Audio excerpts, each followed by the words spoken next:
So this time, let it go from here and point the rod straight out. Good. Close? Close. Or am I holding now it too you much? can. Now that's okay. Now you can point. You see that?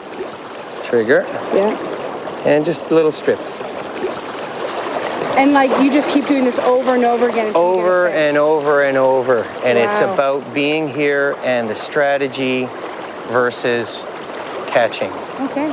Think of the line itself, right? You're accelerating the line back and you stop. So here, stop.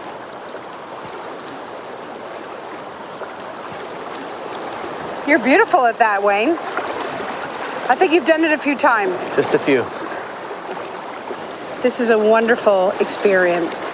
And maybe I'm not that good at fishing, but it's so nice to just be here in the environment and learn. And who knows, one day I might get lucky and catch a fish.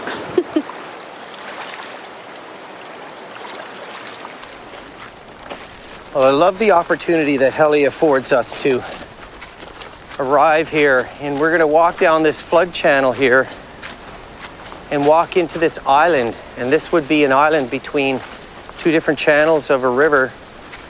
And it's still a pristine old growth forest, but also some really good grizzly bear habitat. First of all, here we've got a daybed. You can see how it's kind of scooped out a little bit.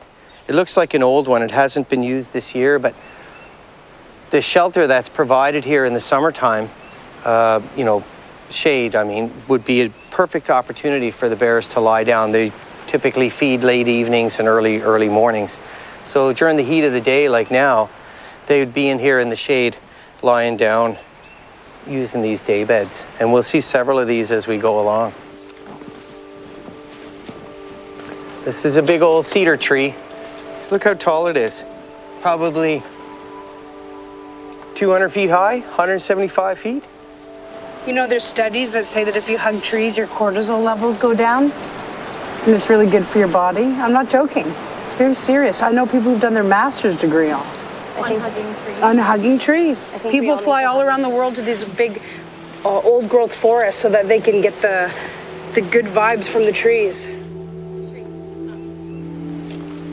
Here's another example of a daybed here. Also not very fresh because of the leaves from the fall.